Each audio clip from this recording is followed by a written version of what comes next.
New year, new state tree. I've been trying to say something fun and clever to start this out, but I don't know, maybe I'm off my game. How are you? Did you guys have a good New Year's Eve? Okay, let's talk about this.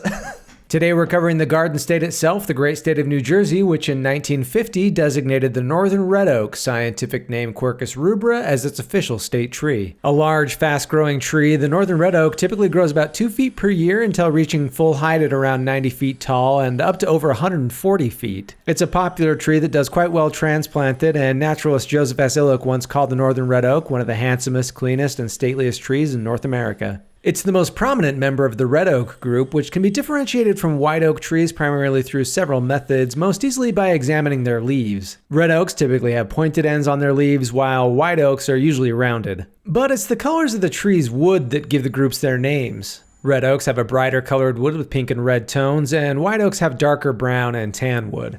Speaking of wood, the northern red oak is the largest source of red oak lumber, which isn't quite as highly valued as white oak, but is still widely used for flooring, veneer, interior trim, fence posts, furniture, and more. Northern red oak acorns had been a traditional staple food for several indigenous tribes within the tree's native range. They're more bitter and higher in tannins than most of their white oak cousins, but those tannins can be leached out of the seeds to make them more palatable. As with all oaks, the tree's bark and inner bark is an antiseptic and astringent and can be used both externally to stop bleeding or treat rashes and burns, or internally to treat severe coughs, hoarseness, dysentery, and more. I'm really happy with how our red oak New Jersey turned out. It's fun to look at, and having it right next to our white oak Maryland helps us see some of the differences between the two types of wood. That gives us our first state of the year up on the board. Happy 2022, everyone. Let me know what you'd like to do this year, and of course, what state we should do next.